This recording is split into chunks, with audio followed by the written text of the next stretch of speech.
Welcome to Matt Hill's Scar Models. Today we're doing a KRAP, which is a kit review and products, and this is a product, not a kit. I've done a KRAP for ages, and it feels pretty good to get a KRAP happening, especially if I can help someone out by doing that. The product we're looking at is by VOYAGERMODEL, and the best upgrade solution, and it's the quarter round scraper tool with nut maker and scraper collect rings. So obviously you must be able to put all these little scrapers on a little key ring tag, and you can just get them all out together and you can scrape away. So I've had these quite some time. Mine, when it arrived, compliments of Australia Post, they were a little bit bent.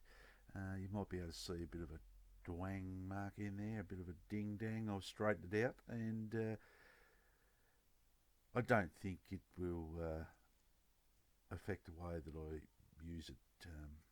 I like trying these things out, and for some reason I put them in the drawer and haven't. So working on this project, I decided to give them a go. Now most of the time when I join wing halves together, or I'm trying to put a fuselage half together or clean some seam lines around some of the older kits out there and some of the new ones, I like to just try to keep that curve happening.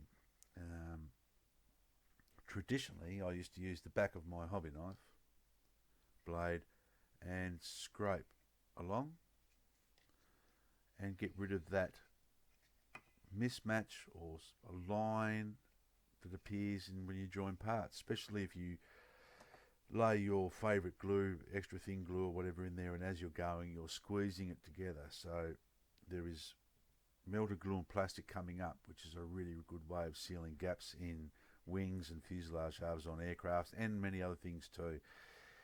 And then you go around and then you scrape off the excess, and then you sand it with your sponge, so you don't put a flat spot in it. And seems like a hell of a lot of work. I found using these, I have saved myself a lot of work. If you can get one of these curved areas to sort of fit the same shape or profile as your wing that you want to use, and I'll move that down there. Oh God, look at this, will you? Professionalism at its best. And then you can act like using the back of your hobby blade and just run along the wing in this example. Or you could be cleaning your tail shaft up on your Ford F350 or your Peterbilt truck or your hot rod or something like that, or your exhaust systems or things that run a seam line down. It really works very well.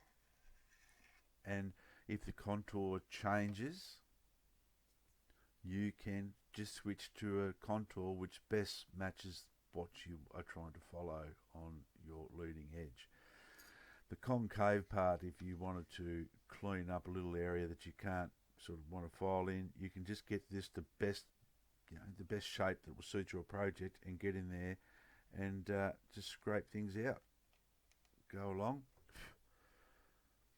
You can clean out a panel line if you have to. Or if you've got a curved piece that you can't get a piece of sandpaper or a file or sanding stick in there, you can get into that crevice and scrape it out, as long as it suits one of these particular pieces of tooling. Some nice square edges with round. We've got like perfect 90 degrees, so there's a lot of options you can choose to.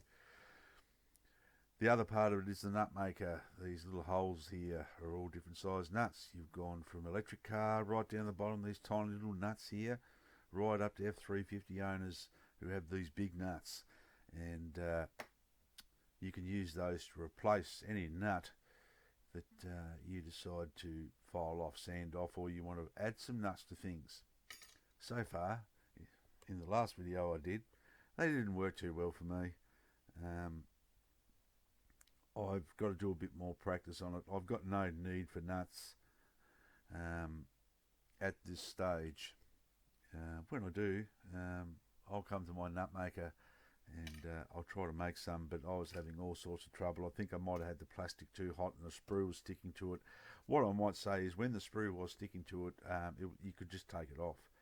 But I I just not too sure on making these nuts. So a really, really good tool. Costs bugger all to buy. Very, very handy. As I said, you can use it for shipbuilding, aircraft building, building cars, building trucks. There's always something that's round that's got a seam line in it most of the time. And I think these will save you a lot of time, and you'll get a consistent shape to your parts with it.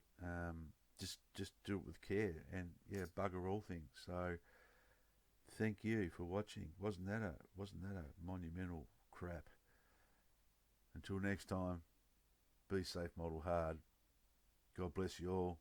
A little bit of effort, and some of these you can get a good result from an old model kit. Catch ya.